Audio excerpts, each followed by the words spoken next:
What is up, everyone? Happy Thursday. Welcome to my weekly office hours. My name is JDM, aka Josh David Miller, aka the Shredder of Business Models, and also known as the guy in the colorful shoes. And just as proof, today I've got on a bright yellow shoe there. So you can see the evidence of that there. Welcome, welcome, welcome.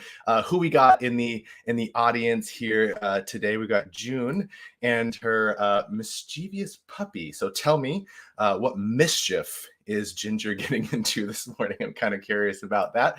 But we got some great questions today. So we're going to talk about a whole slew of things. We're going to talk about the formalization aspects of a startup and like when you actually engage in that part of the process. So that's a few different things. We're going to talk about patents. We're going to talk about founder agreements. We're going to talk about contracts and incorporation and all that kind of stuff. So we're going to talk about when it's right to do that. Not a lawyer, not legal advice. But just from my experience, what we're going to do there. We're going to talk about how you pick the right measurement when you're running an experiment, which is a question we get really often. And then lastly, we're going to talk about what do you do when you have too much information, which is actually a question that June sent in this morning. So, and you in that context, I think is supposed to be me. So what do I do when I have too much information is kind of how I'm going to answer that question. So yeah, so that's that. For those of you who are new here to office hours, I'm here every Thursday at 10 a.m. and you can ask questions in real time in the chat, of course, but you can also go to this link here and you can actually submit a question in advance. As you can see people have done. You can even record a video or audio clip and I will play it when the time comes on the show here. So definitely if you have any questions about startups from idea all the way to product market fit, let me know and we'll talk about them every Thursday at 10 a.m. But let's get to it.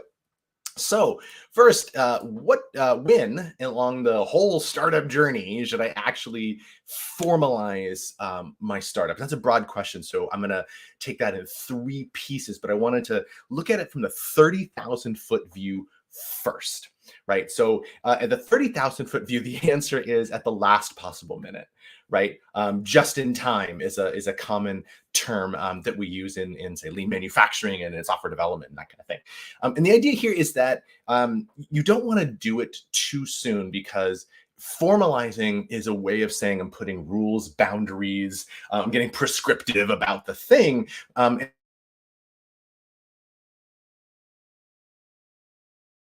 Kind of just putting yourself into a box that's not necessarily a great idea. So that's that.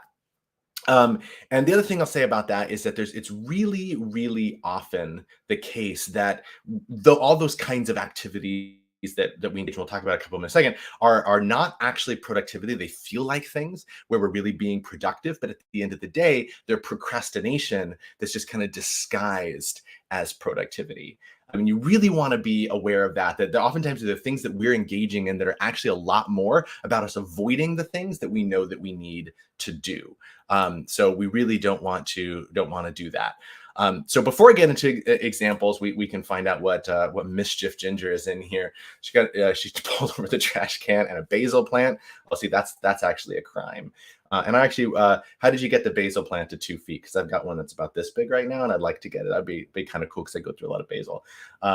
But cool. So let's get more specific about formalizing it. So there's really three pieces of this. So one, I get this all the time, is like, should I go and patent my idea? Or when do I go and patent my idea? Like, you know, I've got this great idea and I want to go patent it. And so I first want to say, like, the answer is probably is definitely not early, subject to a couple of exceptions, but definitely not early, maybe never. And this is for a couple of reasons. One is we tend to think that our ideas are inherently valuable and therefore we need to protect them. And that's not true. Our ideas are inherently not valuable. It's you and your execution that are actually valuable. And at the end of the day, when your startup gets acquired or you go IPO, which is kind of a way of saying you're being acquired by the public, right? When that happens, it's because there's inherent value in the work done to date. It's not the idea, which is why you can't go on the internet and just buy ideas. That's not like really a thing. So you probably don't need a patent anyway. The second thing I'll say is most startups are in like the software as a service space, like their SaaS or their mobile apps or whatever. And in those cases, patents really aren't super protective anyway. Again, not legal advice, but those things are really hard to patent because we're just talking about service. The kind of things that are patentable are probably secret sauces behind the scenes that you're not really throwing out to the public anyway. So again, not legal advice, but it's probably not going to protect you very much anyway.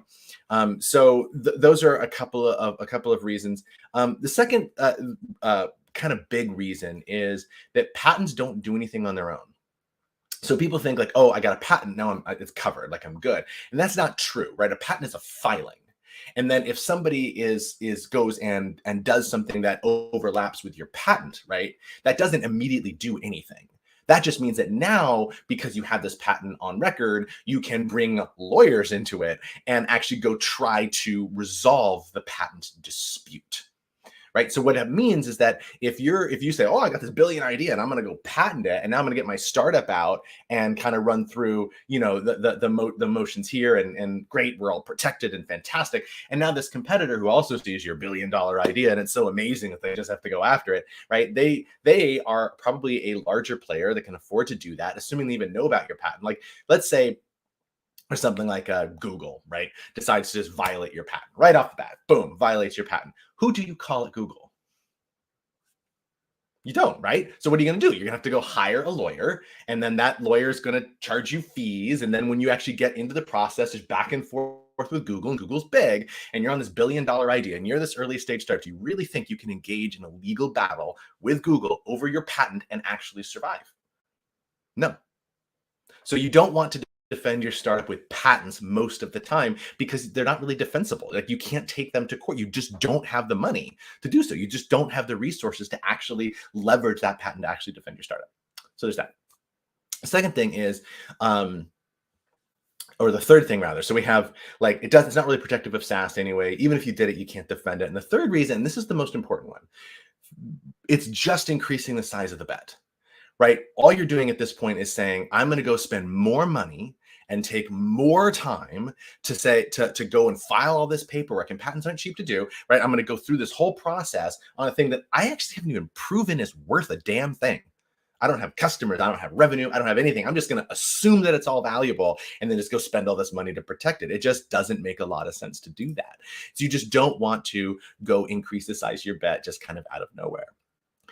So that's why, for all those reasons, again, not legal advice. I'm not a lawyer, but for those three reasons, I think you should be cautious about going for patents too soon. Good morning, Mike. Nice to see you here. Yeah, I got some questions coming in as well. Oh, actually, so this one's related. So let's hit this. Hey, Sarah. So is it worth trademarking the brand name of a subscription box? I'm in the process of curating and prepping, but keep thinking about whether I should trademark it first. So again, not legal advice, but my gut says probably not. Right? I mean, so there are lots of ways that you can defend against that, but the brand itself probably isn't the valuable part until you have a lot of customers. And once you have a lot of customers, unless you're picking a really common name, there are probably other ways to defend against it.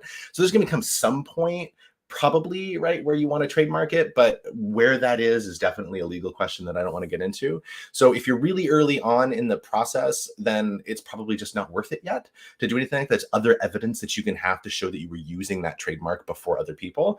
But aside from that, later on becomes a legal question when you can afford the lawyers and do all that stuff. So that's kind of my thoughts on that. But yeah, good calling out the difference between patent and trademark, because there's a big difference there. Cool. And I see your question, Mike. So we'll come to that a little bit later. Okay. So we talked about just general formalization, patents. So now the other thing is founder agreement. So at what point in the startup process should you actually formalize founder agreements? And so this is, like, the idea here is that you have to, like, say, okay, we're officially working together, and that has paperwork, right? Eventually there's a shareholder agreement, right? You're a corporation, and there's a shareholder agreement, and you have equity and I have equity, and right, and there's probably a few other things that go into that as well. So that's kind of what we're talking about. And of course, in order to do any of that, you have to not only say we're entering this agreement, but then you have to decide on things like, what's your equity stake, what's my equity stake, and you have these really difficult conversations and do all that as well. So this is, again, one of those questions where you don't want to do it too soon. right? You want to push it off kind of a ways because again, you're just increasing the size of the bet up front. Like who cares if I own 50% or 55% or 45% of a startup that has no customers? Like there's no value there yet. And so you want to kind of kick the can down the road a little bit. But as far as getting a little bit more specific on that, change the way you think about it a little bit. That a co-founder relationship is a marriage. It's really serious. It's very freaking serious. If your startup is becoming successful, really big deal how you do this. And so you don't just jump out and get married most of the time, right? Like an arranged marriage is not necessarily in certain contexts anyway, a recipe for happiness. And it's not going to be in a founder relationship as well. You have to date first. And so that's how you want to approach this. And so you should probably date outside of the context of your startup idea. Do a startup weekend or something. Like, see if you can just work together on something for a period of time. Like, do you really want to be locked all day in a room with these people? Like, oftentimes you don't, right? And so do something like that. And then when it comes time to work on the project, take it slow. And I don't mean necessarily take the startup slow, but like get into the process, see how you work together, what kind of relationship you have, who does what, are you complementing each other, and all of those things. And then when you start getting to like, okay, you know what, we're having we're gonna start putting some things out there for revenue, and we're gonna start getting things are gonna start becoming real, and we're building a value into this thing, then it's probably time to formalize it. Again, a lot of legal nuance there that is not my place to talk about, but don't do it too soon because there's probably no value there anyway. Wait until there's value in the thing and then have those tough conversations. And if you're lucky, it's the first of many tough conversations because there's a lot of tough conversations coming your way as co-founders. Okay, so patents, founder agreements. The third one was like, when do you incorporate? And it's the same kind of thing. Just don't do it too soon, right? This is definitely a legal question, at the end of the day. But do you have revenue, right? Is there real liability at the end of it? Like, those are the things that you want to be thinking about when it comes time to do the incorporation. But when you're just thinking about an idea and you're just going out and interviewing customers or whatever, why incorporate? Why waste the time? Why waste the money? Not worth it, right? It's again one of those things that's procrastination disguised as productivity. Instead of going out and talking to customers and working on my actual startup, I'm going to fill out paperwork with the IRS, right? Don't do that. Don't waste your time.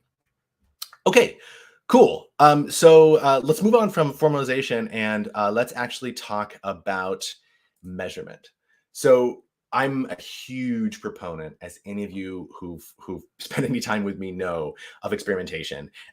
Experiments are they're the mindset of how successful startups work. And you can use different terms for it. I call it experimentation. You can call it testing. You could call it just customer discovery or customer development more broadly. I don't care about that. The point is that we're going to come up with an hypothesis of some kind. We're going to put it out to the market, and we're going to see, are we right or are we wrong? And in order to see if are we right or are we wrong implies that we're picking something to measure, and then we're picking a number. Right? Because if we just say, oh, I want to test the response rate, that doesn't mean anything until you say, I expect the response rate to be 10%, right? Because otherwise all you did was measure the response rate and you didn't actually get any value out of it, right? Because you don't know what it means. So then the question really becomes, where does that number come from? Where do I get the number 10%? And so this is kind of a surprising thing for most people, because my answer is you freaking make it up. Like, you make up a number. And so then like the retort is, well, what's the value in making up a number? It's two things. So the first is on the front end and the second one's on the back end. So let's start with the front end. On the front end one, it forces you to think about where a number reasonably could come from. So if you think about the mechanics of a business, and let's say that, just for the sake of argument, I said response rate of 10%. So let's say we're doing a really early stage experiment. We're reaching out to customers and seeing if we get a response back. If our value prop like resonates with them, or just we getting a response back. Not are they giving us money, but are they just responding to us?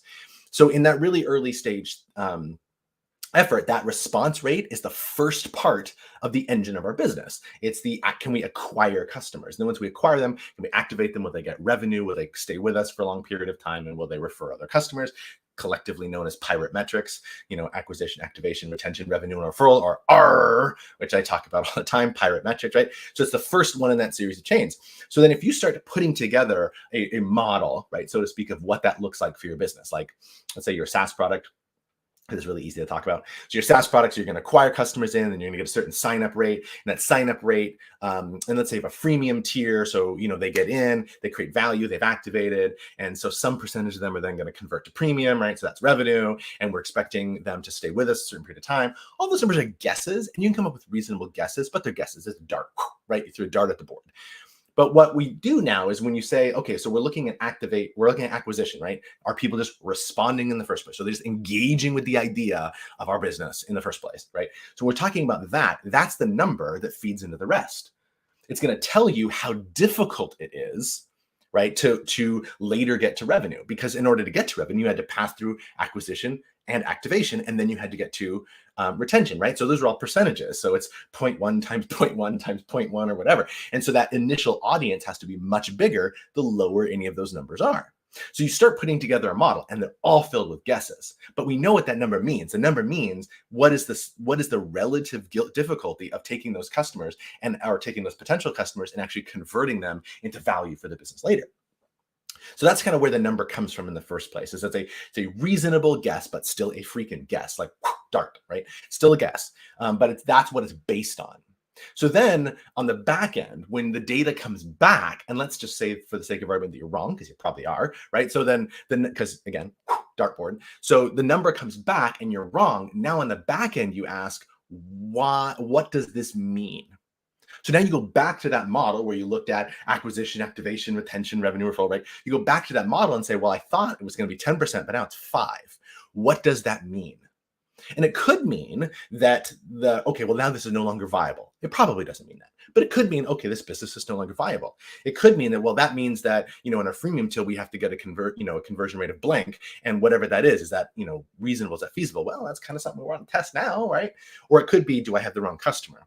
Do I have the wrong value proposition? Do I have the wrong problem even? Do I have the wrong distribution? Am I reaching out to them on the wrong channel? But what does it mean to be wrong? So you pick the measurement, you come up with the number that's, again, dart, right? You throw a dart at a board and say, like, I think this makes sense based on this model. But then when it's wrong, you go back and ask, what does it mean when you plug the new number in? Because now you actually have data, or what in Lean Startup we call validated learning, because you actually got real information back. So that's how you pick a number. Okay, next question. So June wanted to know, what do I do when I have too much information? So I'm going to actually read her question because it's a little longer than I can put in the bottom here. But it says, here's a simple question. It's never a simple question, June. Here's a simple question. What do you, I think it means me, what does JDM do when you have so much startup information? It feels like you have to clone yourself to accomplish it all. It used to be I was frustrated searching for information, and now I'm in a waterfall, I guess. It's always that thing that, like, the worst, the only thing worse than not getting what you want is getting what you want, right? So you're welcome. You have all this information from the world, and now what do you do with it? So let me tell you what I do. So what I do is I try to immediately find a way to create focus. And that's abstract, so I want to get more specific. I'm going to share 2 tactics, but I want to share the theory. So I think about this from a design thinking perspective, because that's kind of where my profession is tied to. So I think about this from a design thinking perspective. And in design thinking, we have what we call divergent thinking and convergent thinking. And the idea is that when you start out, we start out with, basic question, and we start kind of getting broader. Right. So we call that divergent thinking, where we start to come up with lots of different things. It's quantity rather than quality, right? So we come up with a lot of different things. And I like to say we make a mess on the table. We create a big old mess on the table with tons of junk there. And then eventually we start with convergent thinking, where we go back from, we started with one, we went to many, now we get back down to like the one thing. So that applies to just so much different stuff, right? Is that we create a big old mess, and then we find out the one little, if you want to say, signal in the noise, the piece of thing that's on the table that we want to actually focus on right now. But the problem is, how do you do that, right? How do you get from the divergence to the convergence? That part in the middle, right, where there's 2 triangles, if you think about it, where they meet, is called the groan zone. Because when you get there, it's very, like, it's messy, it's ugly, it's uncomfortable, it's right. It's the groan zone, because, like, how do you make that transition between those 2 things? And so lots of design thinking tools to do that. But in the startup context specifically, how I make that transition from I have a big old mess on the table and I want to find the one thing to focus on is look at there's one of two tactics that I use. And the secret is they're actually the same tactic. So bonus points if you can call out how they're the same tactic in the comments. But here they are. So tactic number one is what is my riskiest assumption? That's where I want to put my focus. And there's lots of different ways to look at that. And it's a whole other topic that we don't have time for here. But the basic premise is if you take all of the assumptions that you're making and you document all of those assumptions, just write them down. I'm making all these assumptions. There's not one or two, there's 20 or 30 or 40, right? Depending on your stage of startup. But there's a lot of them. So you write down all these all these assumptions for your startup, and then you rank them. And you rank them based on how uncertain they are from either we have absolutely no data and it's a wild ass guess, right? To it's like we have conclusive data, right? But you rank that on uncertainty. So conclusive data is pretty certain, and then wild ass guess is pretty uncertain, right? And then on the y-axis, it's how important is it to be right about that? So if something kind of inconsequential to your business, like you'll succeed either way, then it's not really maybe that important. But if it's something that like, does the customer even have this problem? It'll sink you if you're wrong. It'll sink you if you're wrong. So it's really important to be right. So what you want to look at is all the way in that upper right-hand corner of the graph, right? The things that are really uncertain and really important, that's risk. That's your risk. So you want to find the riskiest one, and that's the thing that you can focus on, because literally nothing else matters as much right now. Because if you're wrong about that thing, you're probably sunk, and it's really uncertain. You just don't know. It's important, and you don't know. So you got to focus on that. So that's one thing. Tactic number one is just to focus on that risk. The second tactic is what I call the throughput razor. Right. So razor is a decision-making framework that we use, like think Occam's razor, right? So the throughput razor has to do with throughput. And the idea is, or flow or throughput, whatever term you want to use. I've used both. So the idea here is if you think about, again, those pirate metrics. So you have, awareness, acquisition, activation, retention, revenue, referral, right? It's a chain of these metrics. And they form a system that all work together, right? So customers become aware of you, and then they come into your ecosystem somehow. That's going to look different based on what business you are, but maybe they land on your landing page, or they see your product on the shelf at Target, or whatever it is. Okay, right? So then you acquire them. And then they have to activate, which means they get some value out of it. That could be a purchase, but it doesn't have to be. If they're in a freemium tier, they might sign up and then do one little thing that indicates that. Or if it's just, they have to pay when they sign up, it might be, going through that process and actually spending some time on the site, actually reading, whatever, right? But they're starting to get value out of this, starting to like nibble at the thing, right?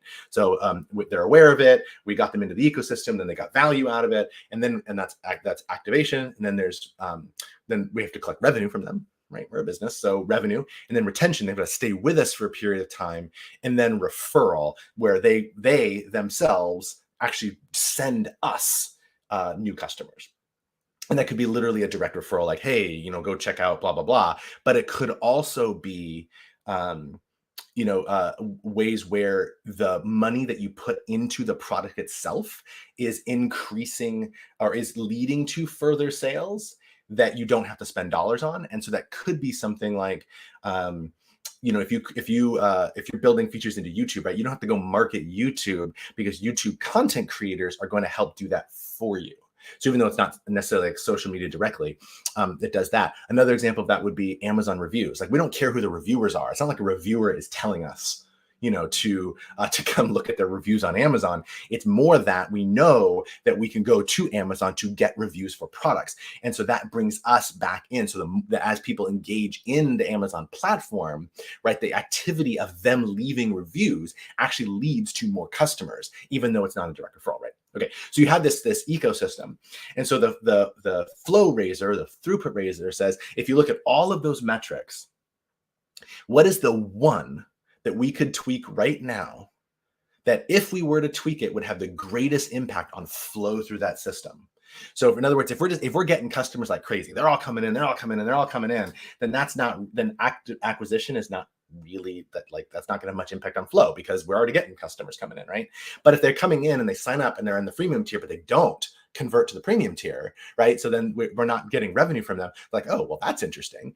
And so if you're at one of those early stages, whatever that is not retention, because you can keep the few customers that you have, but who cares if you can't get more customers, right? Or if you're not getting enough coming to the door. So what is the one, right? What is the one metric that you can tweak and that has the greatest impact on flow through that? What's going to get the most customers moving through that system? Because that leads to growth, right? That leads to the bottom line.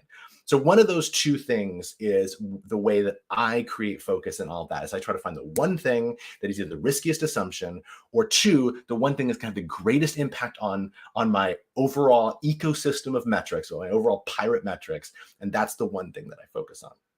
Lots of tactics for how to do that, but that's at the 30,000 foot view. And again, those two tactics are actually the same one.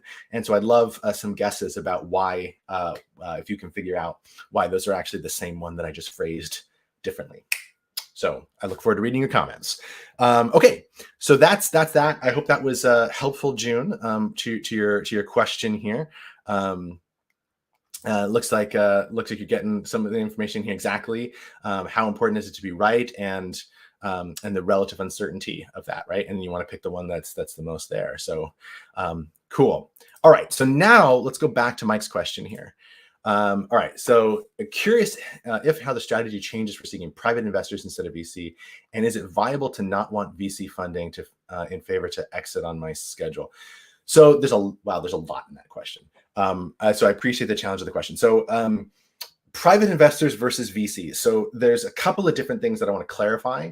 So when we talk about venture capital, we're also referring to a stage of investment. So when you first start out, you have like your own money is supposed to go into whatever that is, right? Like it's not like we all have 100 grand to pour into something. It's not like that kind of thing. But like whatever you're doing, that could be sweat equity. It's just so-called work that you're putting in. It could be like, oh, I'm paying for a little serve on it. But there's something you're doing up front. And then after that, you have what we call a friends, family, and fools round, right? So those are private investors who are getting equity, but it's friends, family, and fools because it's so early in the process. And then you have, after the friends, family, and fools round, you usually have, maybe a pre-seed round or a seed round. And those are usually done by angel investors. So it's not institutional investors, not venture capitalists. It's done, by, again, angel investors, which are private investors. They're the people that you have a one-on-one relationship with, even if you get them through a group, like an angel group. Right. And then after that, usually when you get into like Series A, I mean, there's some VCs that play in the seed round, but like when you get into Series A and beyond, then you're looking at venture capital, which is where they have a pool of money from a bunch of investors. And your agreement is with the pool of investors, like the fund that the venture capitalists run. Right. So the strategy changes along that spectrum simply because you're going along the spectrum and you're making progress and the thing is bigger and you're asking for more money and you have more data and it's less risky than it is, right? Because the further you are in that process, the less risk there is, and which is also why you give away much more equity in the early stages. So that's one. And then the second thing is like, so that's kind of the way to think about that. So I just wanted to clarify that. And if you meant something different by that distinction, then let me know. But the strategy changes because the game is different. When you're in a really early stage, it's just different kinds of investors who are looking for different things, who are more risk tolerant. It's a whole different thing just because of the stage of your company. And is it viable to not want VC funding in favor to exit on my own schedule? So two different questions there. So about viable to not want VC funding. Yeah, you don't need VC funding. There are some cases where that additional capital is helpful, but I actually think far too many founders focus on getting money from investors as opposed to getting money from customers. And that's a really big mistake to make. So if you can, we call it bootstrapping, right? If you can bootstrap your company, and get to, like, in my opinion, if you can get to, a $30 million exit from a bootstrapped company, that is way more impressive than, if you got to $100 million exit, but it took you, 300 million in venture capital as in a Series D to get there. It's different. And so I really try to, I focus on like actually doing, uh, uh, revenue as opposed to, there we go, sorry, that was a little delay there, focusing on revenue as opposed to investment. And I would worry less about the schedule of the exit, because that's kind of a future thing. But clarification, understand how far you can stretch the private investor on investment so I can keep the business private and not be pressured to exit. So I mean, even any investor is going to be pressuring you to exit because it's the only way they make money. So you can't really avoid that pressure. There are times when that pressure gets bigger, right? And so the more money they're pouring in, so like when you get into VC stages, you're right that there is going to be greater pressure for them to flip, right? That's what they want to do. Particularly, like that's when you get bought by private equity and stuff like that. So how far can you stretch it? Well, that's not a limit of the game. Like the game isn't I have to raise money in order to get where I want to go. It's actually the reverse. It's, do I need to raise money to get where I want to go? And very often the answer is no.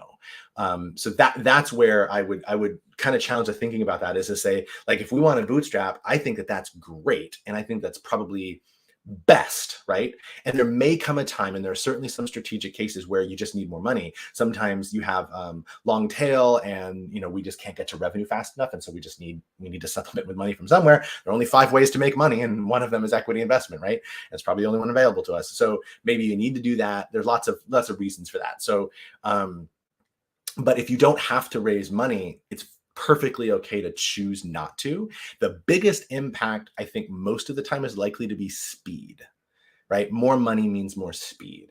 So if you're able to get a lot of revenue, then who cares? You can use the revenue to grow. But if you're not able, if you're growing, but the revenue numbers aren't huge, then you can't grow as fast as if you got an injection of capital and were able to spend a ton on marketing, for example. So that's the way I would think about it, is like, do I need the investment as opposed to the revenue? And if I don't need it, do I want it, or can I tolerate slower growth? Is that risky because of the competitive landscape? So all of those ways to think about it. But it's a really complicated question. It's a really interesting question. But I would just flip it around and say, not can I avoid it, but I would say, how can I avoid it? And then plan for, okay, that means that I need revenue, and the revenue has to cover my runway. And then what does that game look like? So that's how I would think about that. But I think it's perfectly acceptable, perfectly reasonable to do. And I encourage you to do it. So I believe we're basically, we got, all right, one more. Okay. Are angel private investors, in your experience, more interested in the exit than dividends? Yeah. No, nobody cares about dividends. So let me qualify that. Nobody who's investing in a scalable company cares about dividends. They care about the exit. And the reason for that is because dividends are small relative to risk. So the way, and like a seed or pre-seed, like angel investor, your typical angel investor, the way that they work is they make a series of investments every year, knowing that most of them won't make them money.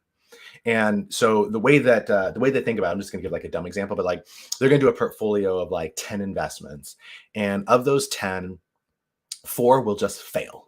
Just done. Money lost. Poof, gone. Lost all my money, right?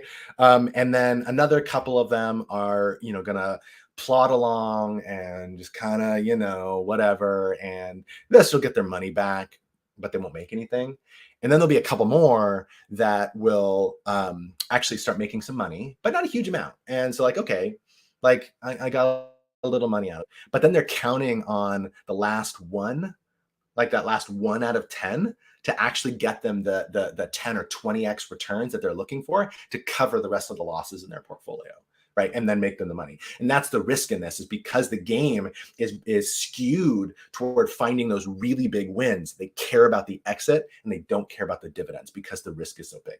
And again, that's applicable to scalable companies who are looking for equity investment in order to scale, because when they do that, it's really, really risky. And because of that risk, they want the exit, because that's the only way they can cover their portfolio. That doesn't necessarily apply to like friends and family. I mean, it should, because the math is the same, but friends and family make dumb decisions for us all the time, and that's great. What's family and friends for, right? So that's how I would think about that. But if you're not working on a scalable startup and you're working on something that is that still has big revenue potential, maybe a service company or something like that, then the risk portfolio is different, and they maybe they would be willing to do that. But in terms of scalable startups, they're not after dividends; they're after the exit. Okay, cool. That's kind of all the time we got time for today. So join me next week. I'm here every single Thursday at 10 a.m. That's actually wrong. That should be July 7th. I thought I changed that. So I will just instead say Thursdays at 10 a.m. I'll see you guys next week, Thursday at 10 a.m. If you have a question, again, link in the description, but you can submit a question in advance, audio, video, whatever, or written, as some people did today, or you can join like Mike did and ask a question in the chat, because that's often fun too. Remember to give the video a like, because that helps me out. A like and would be pretty awesome. And with that, I will see you guys next week. Peace.